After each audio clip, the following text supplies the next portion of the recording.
The New York Rangers blow a 3-goal lead, but they managed to hang on against the Washington Capitals. Corey Perry and the Anaheim Ducks, he gets the big one in overtime, and they put away the Flames. All on today's In the Crease with Tommy C.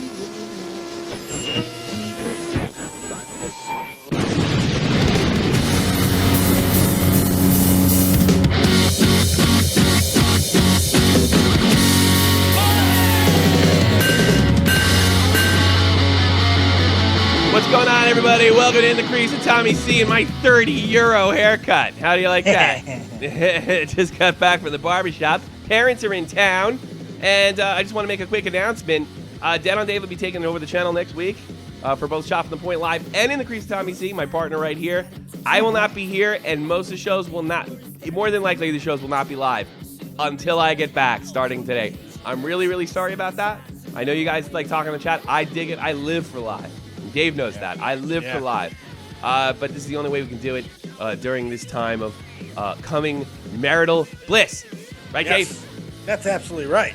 That being said, there was a big night in the National Hockey League. Not only an elimination, but an avoidance of an elimination. We'll start right off with the New York Rangers Capitals series.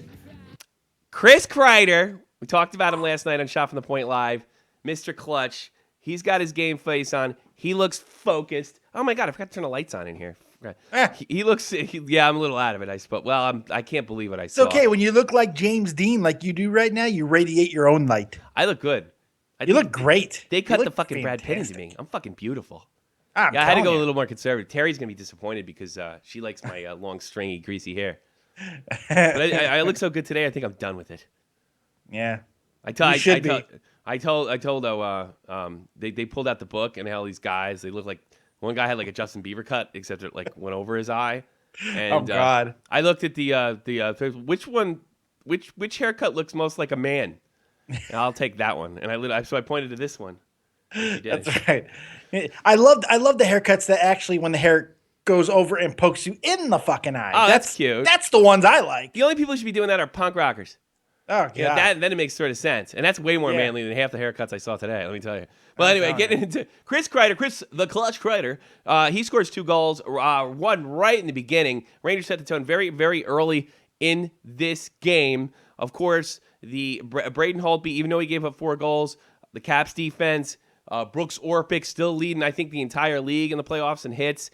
It's like all these games. Every one of these games would have been the blowout the Rangers' favor if it wasn't for the fantastic defensive effort and the ability to keep the Rangers from exploiting or actually using their speed against the Capitals. The Capitals have been very successful limiting that.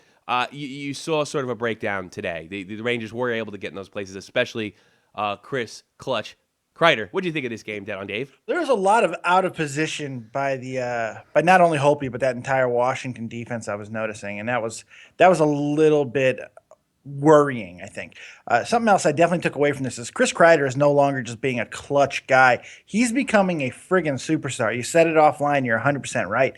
He is becoming a star. We are seeing the emergence of Chris Kreider right before our eyes. And he's been a good player for a long time. He's been good. He's showed very early in his career, like 13 games in, he showed that he has that sort of clutch Claude Lemieux touch. When you do it in the playoffs, though, on a big stage like this, that's when you're elevating yourself to a different level. That's what he's doing right now. Pierre Maguire said in yesterday's broadcast that he is becoming a premier power forward in the league.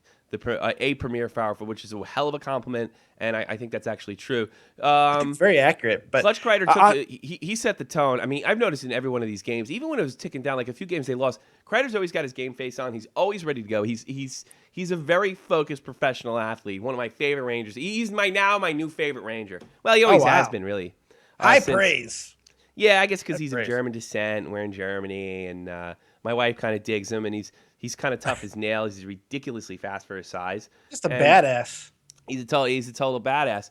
I disagree with you a little on the Caps. I think the Caps played their typical defense. Well, I didn't get on the Caps yet. I got to get on them in a second. Well, I think I know where you're going with it. First of all, their defense was good like it was in the other games, but I think what happens is the speed, and this is why I thought the Rangers might not end up in a 3-1 position, right?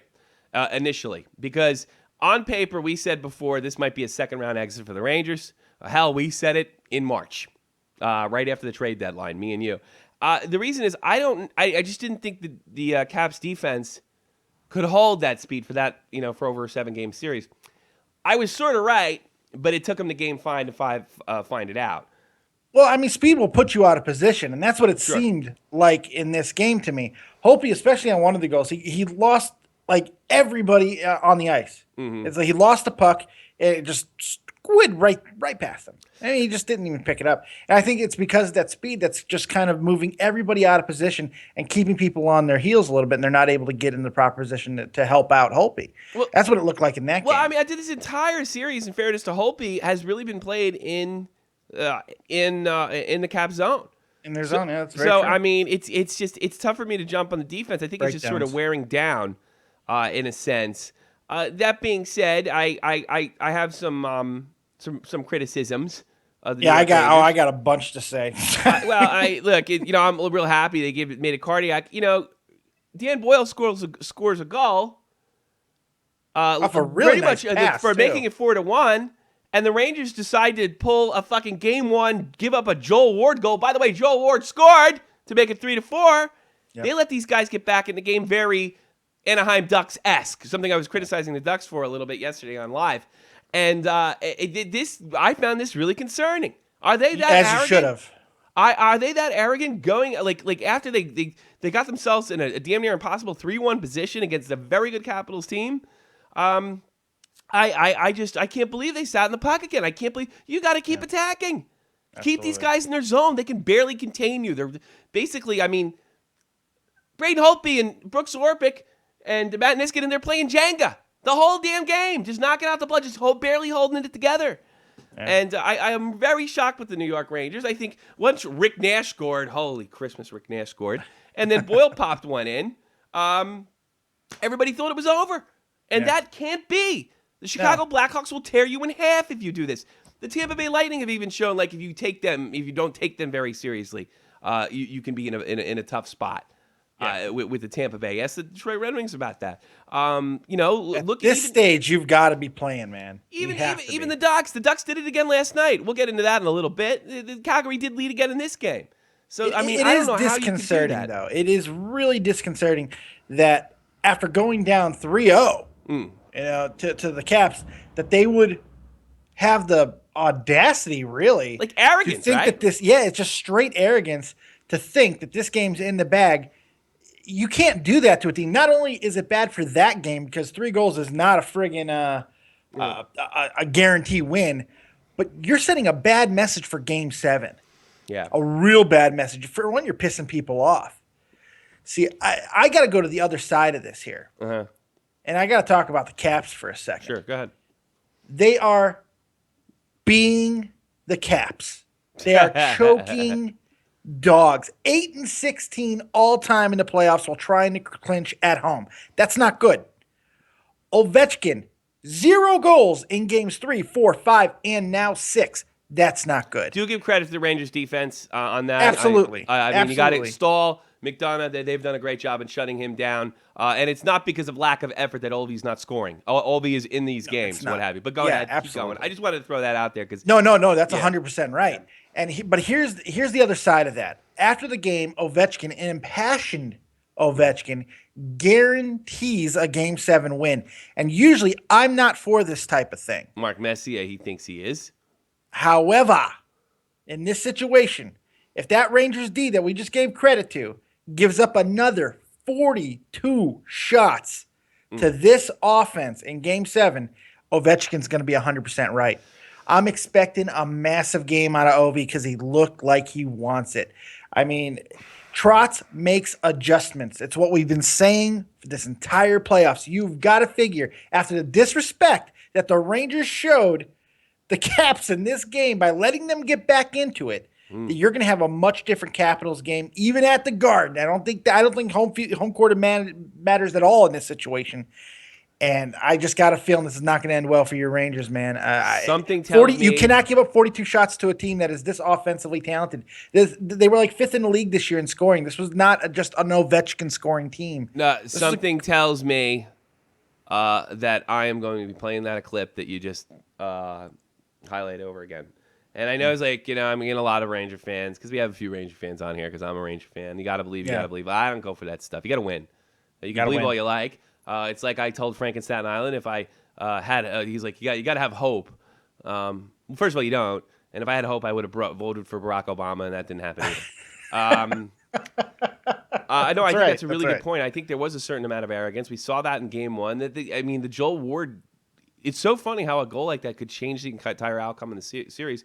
Hats off to the Rangers for keeping it going. It's nice to see Rick Nash get off his his lack of or scoring drought or whatever it is that Rick Nash does. Gets abducted by aliens, as Jess Huffman says. And that's right. But I think that's a really good point. And it's funny that you would say guarantee, and the hockey guarantee is synonymous with one Mark Messier, who who Trotz actually compared Oldie to. Yeah, that's kind of funny, isn't it? And to be perfectly honest with you, one player that I saw, he had a goal and assist, Jayson Chimera, who's been not really. I've seen him in other playoff series in years past, and he's more of a part of it, like more a part of the offense. And he had a goal and assist, and I think they need Chimera to do big things, especially if Backstrom's not scoring, and if they can get that solid This is Oldie's chance. This is what you live for. If you want to be a legend. You take it, and I didn't even think of that scenario. And I got to be honest with you, it seems lately because Oldie's going to go firing out there on all cylinders. Here's what he's been shut out the last 4 games. He's coming out to play in this last game. I guarantee you, he's going to be early and often. He's showing he's showing different character this year. He's how could he not? This is his Mark Messier moment, which is frightening because let's face it, guys like him that are as good as him, they tend to have some. They do tend to have these moments. Jordan had the flu thing, and the flu game. Yeah, the flu game, and Messier had the guarantee, and this is Babe called his shot. And Oldie's in that category. He's also arrogant enough and crazy enough to do something like that and be fearless. You know what? I think this to me is something that I just have a feeling Barry Trotz loved. Barry Trotz loves passion. He loves to see his players. He might say something. I don't know if he said anything about it to the media, but I guarantee back in the locker room, he was like, you know what? That's what I like. Go win this game. Do you ever think the conversation went like this after the game? And he says, last week I said you reminded me of Mark Messier. Maybe it's time to be Mark Messier. And then Oldie's like, okay, I'll go guarantee you fucking Game 7. Yeah. More than likely, if I had to guess, Game 7's going to come down to a mistake. Yeah. Maybe by a rookie. I do not like the way TJ Miller's playing for the Rangers. He seems to make some bizarre turnovers, makes a lot of rookie mistakes. Do think he has a lot of talent, but I do question him being out there sometimes with some of his youth. And just remember that name. I have a habit of naming big names before stuff happens. TJ Miller. He's going to be the one to have a hat trick or something. Yeah, well, that'd be fine too. I'll be happily wrong. This is all subjective bullshit. You wouldn't mind that at all. I got no news for you guys. Like, I tuned in for sports experts. It's all subjective bullshit. Yeah, all of absolutely. Every bit of it is just a bunch of bullshit. I got news for you. We're giving our best. Whether it be here or ESPN, it's subjective bullshit. But let me tell you something. If either of us are right, we will say we knew it all along. Yep, absolutely. Promise you. We will cite sources, we will claim victory, and we will pound our chest because we are men and we are proud.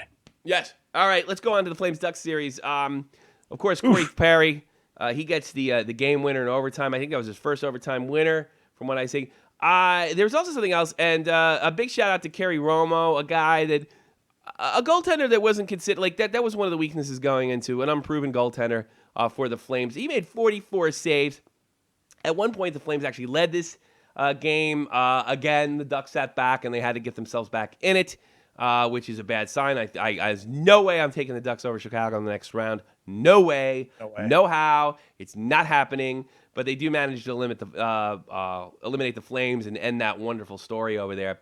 The thing that got me about this game is there's a collision between Corey Perry and Matt Stage, and I want to know what you thought about that, because I definitely have some opinions on that, and it wasn't what the announcer said it was. But go ahead. Well, yeah, I looked at the hit. I looked at it a few times. I saw the video you showed me, and I looked up a couple more. I wanted to see from different angles. And I really do believe this was a hit of it was a pure example of position gone wrong. I feel he circled around. He didn't know Perry was there. He braced for impact, and boom. I don't think there was any intent here. Look, it should. I don't think a penalty was called on it. Should have been a 2-minute. He should have sat. No question about that. They didn't get a But penalty it brought either. a ton of emotion, and it got a little scary there for a second. But there was nothing here. There was no malice here. This was a complete accidental hockey play. He was going for position. He circled around, and boom, he ran into him. I don't think he did anything to try to injure Perry. The most important thing is Perry didn't get hurt. And not only did he not get hurt, but it was he awful returned frightening, I'll be honest with you. won the game. Yes, and you know what? Come back. We like to call somebody an idiot quite often because he says a lot of idiotic things. Milbury, once again shows us, didn't he call for a 5-minute major off that hit? Well, if you go low What like a that, if you're jackass. clipping, you can get a 5-minute major. You can get a 5-minute major for clipping. But it wasn't exactly a clip. But clip. here's the thing, This and I was think not a this is what clip. Milbury's sensitive about. I'm going to stick up for him a little bit on this. I think that's a little much. If I'm not mistaken, that's why his career ended, that hip stuff. Also, make sure you go back to, Cam Neely. With the low hit from this brings him memories of Cam Neely. I mean, Boston had shot at the Stanley Cup. They lost Cam Neely after a low check from Ulf Samuelsson, who, by the way, is behind the bench for the New York Rangers. That changed the future of the Boston franchise. It changed their Cup chances, and it ended. All right, when I was a kid, before Yager came in the league, there was two guys that made you pee your pants. Three, when they had the puck, was Wayne Gretzky, Mario Lemieux, and Cam Neely. And Cam Neely did all that, and he was a power forward, and he could fight, and he was a first, and that just, bang, took his career like that. Yeah. And I do wonder if Milbury's thinking of something like that. I think he had hip problems as well, if I'm not mistaken. I could be wrong about that. So I think it's just Milbury being Milbury. He must have some Irish blood in him somewhere because he overreacts and gets emotional about everything. And I know a little bit about that. Yeah, but he's got to check that a little bit in a situation like this where I think it's pretty friggin' obvious there's no intent here. You know, this was a bang-bang hockey play. I don't agree with that either. Really? I'm not sure. I'll tell you why. Because Station looks to his right in Corey Perry's direction. Then he looked like he was on his blind, though. And he turned. I can't imagine he couldn't hear those skates. I can't imagine he didn't know he was there. Oh, look, man. I could be wrong. But he turns to look and appears to go low to the hip. I have a little trouble believing he don't. Now, could he have not seen him when he turned his head? It's the playoffs. They're allowed. Things are allowed. I'm looking again. He doesn't make a full turn. I mean, the head doesn't snap all the way around. Perry's far enough behind him where he could easily not see him. It looked like he was trying to pick up the play and just circle back around. Let me take a quick look at this sucker. Yeah, I don't know. I'll take another look. I got it. My first thing is like that was on purpose. I'll be honest with you. And really? I don't do that too often. He didn't snap his head all the way around. Let me take another look at it. Here we go. I got to turn the sound off because I don't want the NHL taking my show away from me. Yeah, he does. I'm going to take a quick look at it here. Station looks right. He definitely turns a little, but he doesn't snap all the way around. He makes absolutely no. In fact, he had a full second when he turned. He absolutely could not have. He absolutely had to see. Now, I think the question is, once he made the turn, could he have turned away from it? But he didn't. There's no way he could have turned away from that. He also is hunched over, which makes it sort of a half-ass hip check. And he's hunched over because he's making a turn. He's making a turn. He's circling you around. are responsible. You got it. I'm sorry. First of all, he turns his head first, and then he leans down even lower.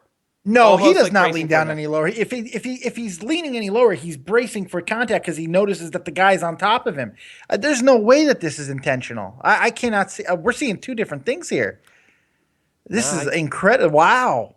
I think this is the first time that we really looked at the same play and saw two different things. There's no way he didn't see him. I'm sorry. I'm looking at it right now. And it almost like, he bends down. The bending down could have been, I don't know how intentional it was. He's turning. Yeah, but he bends down. He's turning at a high degree of turn. You got to bend when you turn. Look, like I'm that. not going to say this isn't subjective, but I think it's very subjective. I wouldn't go as far to say it's unquestionable. And I'd be really interested to hear what you think of in the comments below. Whether you think this is an intentional hit or not. And before I tell you that, I look at it from Dave's perspective too. Just don't say he did it on purpose. Find a reason why you think it is. why And he if saw you it. if you Don't agree just with say me, tell me Tommy's why. right, Dave's too. right. Just say Dave's right, why, bang. And that makes the conversation semi-interesting. Yeah. Instead of sounding like a big dope. I don't Big know. dope. That one's. I mean, I'm going to defer to you on most things like this because you've been watching hockey a lot Because he longer turned than his me. fucking head, and then he goes down when he sees But he him. doesn't turn his He head. crouches more when he sees him. That could be bracing for impact.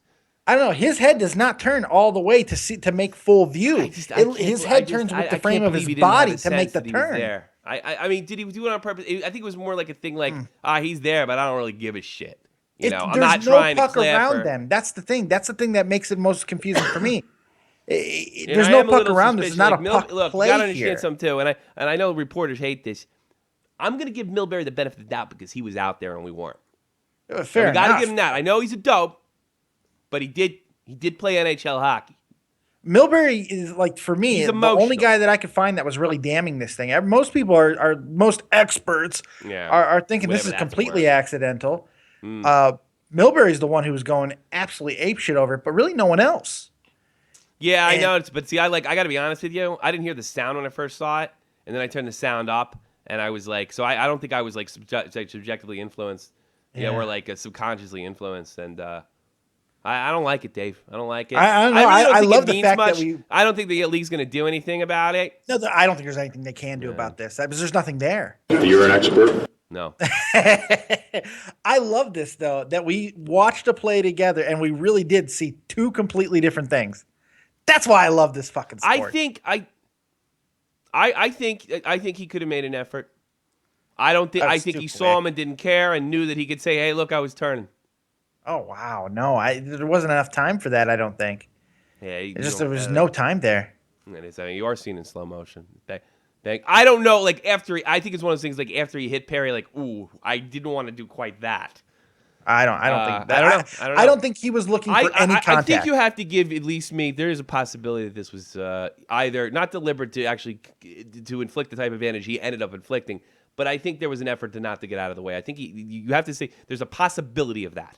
See, here's the reason. This is another reason why I'm thinking that this is not intentional, and I didn't even think about it till right now. Okay. If he's trying to make a hit, the fact that he has to turn completely around to do it makes the hit look so intentional that he would obviously know a big penalty would be coming. Because if they were to determine that was intentional, they have to give him a 5-minute. Milbury would be right. But because of that reason, I think that it makes it even more logical the way that it looks that he did not make that. Why make that turn? Well, this team is very young. They've taken stupid penalties. I think one of the reasons they lost their last game is because they took a bad penalty towards the end of the second period. I think and they allowed the Ducks to get back in it through a power play that they scored on in the third period, which made it 2-2. Ended up making it 2-3, making the series 3-1. So, and one of the problems with the Flames we really haven't talked about because we're too busy praising Johnny Hockey. Hockey from New Jersey, Jersey Jayson Letsch. Did you friend him on Facebook? Yeah, I think so. Yeah, he had an awesome tweet, and he doesn't listen. I know that. He threatens to be a part of our team.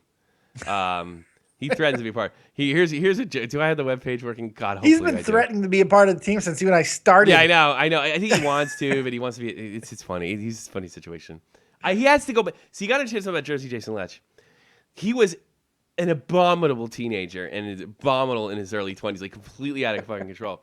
And I think he's a very responsible middle-aged man now. Because he's a little bit over. Oh, he's a little bit over. I think he just turned 40 recently, right? I haven't asked him because I know he doesn't want to talk about it. But he was pretty nutty when he was younger. And he's married. He has a kid. He's very responsible. I saw him. It was funny. He's not crazy anymore. And I think he's honestly afraid. I'm going to send this episode to him. I think he's honestly afraid if he comes up with he'll become crazy again and his wife will leave him. I really believe that, Dave. Because it's so irrational. He's a mega talent, dude. He is so talented for the show, but we've had him on twice, and he's shy. He's afraid to call me out. He doesn't want to cut loose. He should be writing shit like this. Like the only reason I'm happy with that the Ducks won is I didn't want to have to hear about Johnny Hockey anymore. Though I'm sure everyone's focus will now shift to the first goalie in NHL history, Carey Price. Oh. We need that on our team, do we not? We That's good. Here's another one. He does this every year. I must change my prediction yet again. Capitals in 7. You know, big Ranger fan. You know, that's good. Yeah, I mean, yeah, we could use that. But he's always like, when I say something he disagrees with, and he has passionate opinions, but he doesn't want to make a dick of himself anywhere. But I need him to do that on this team. You know what I mean? I need you to be a dick a little bit. I need Jersey Jayson Letsch to be a dick. I'm going to send this episode to him. I'm going to make sure he gets it. And maybe since we have an opening. You have a fucking opening. I think he would make a good member, but he's got to do so. He's got a little bit of advantage, but he's got to get some bumps. So we got to see what his scheduling is. But yeah, sure. I would love Jayson to be here. One more guy wouldn't hurt. Absolutely. And, but he's got to channel that inner douche that he's so terribly good at doing. Oh, please, God Almighty, don't tell me it's not straight. Oh, it is. Okay, good. I just got a scare of a lifetime, by the way. You thought that we weren't streaming the entire episode? Oh, yeah. That would have been this is like fucking semi-live. hilarious. This is like semi-live. All right, let me do some headlines, some hockey headlines before we get that would have been funny. The hell out of here. And we'll leave you with that and this, that, and the other thing. So hockey headlines for today. Unless you got anything, Dave. Do you have anything? Quick. I do got one headline. I'm sure you're going to cover it, though. Go ahead. You hit it, and then I'll skip it. Mike Babcock is interviewing. He interviewed with the Sabres job. That has happened on Sunday. Really? Yep. Wouldn't want to go with those losers. That could be interesting. That's a good hire for Buffalo. You going to tank another year over there so you get the first round pick next year as well? I don't know. It's a good hire for Buffalo. I really do. I don't want it. I don't want him anywhere near that team. I don't want him anywhere near him either, but for Buffalo, if they want to start trying to turn it around, that's a good hire. Go to fucking Toronto. Deal with Shanahan. It's a better fit for him. Shanahan. Well, he's going to be his boss after he's. You want to deal with the mafia? Yeah, but Shanny was his player. I mean, he won cups. I think he won cups with Babby, which I just made up that name. That's a good headline. I didn't have it, so very good. New York Rangers reportedly left the Stanley Cup at the Scores Strip Club in Manhattan. Michael Blutrich, former mob informant, guy just did 12 years in prison, helped put in such mobsters as John Gotti Jr. reported that Mark Messier left the Cup in Scores, which when I was a kid, apparently not anymore, was like you had to be like very cool. I mean, that was like a big Howard Stern place to go to Scores. You used to have Scores cash. At one point in time, Scores was thought to bring in $400,000 a week. Wow. And with the taxes, with Manhattan taxes, it was about 30 grand. About 30 grand, yeah, give or take. Oh my God, that's too good. I believe that to be true. I'm sure. I mean, it got drop kicked in Lake Ontario. Is it really so out of fucking disbelief? Yeah. Fucking Cup. There's so many Cup stories. I don't cover them because they're just too common. There's so many ridiculous Cup stories. I don't know them though. That's the beauty of it. You should look. You want to enjoy this summer if you're bored. Look up Cup. We might do a lot of that's what I'm thinking. Like this summer, maybe we should just do history. Interesting, bizarre, like me, I like macabre shit. Yeah. Canada edges France 4-3. They remain unbeaten in the World Hockey Championships. They qualify for the playoffs. So does the United States, by the way. So we're going to the United States. We head into the quarterfinals. Good for Sydney for stepping up and playing in a tournament that matters to him. Looks like he's enjoying himself out there. Good on you, Sydney. Well, that'll be fun. It's fun because it's our time. That's another cool thing because we'll actually see the games our time. He steps up his game now. Now he's chasing the championship. He looks like he's having fun. Maybe that's the problem. Maybe he's not having fun over there. It's possible. Maybe he's not happy in Pittsburgh. Uh-oh. Maybe you want to move out of Mario's Mario. Maybe you want to move out of Mario's basement. He's fucking almost 30-year-old man. Boy. You know what I mean? Oh, Jesus Christ. We covered it already, but we're going to go over last night in the National Hockey League. The Rangers nearly let a 3-goal lead slip away. Henrik Lundqvist helped them to hang on. The Rags take the cast 4-3 and force Game 7 dead on Dave.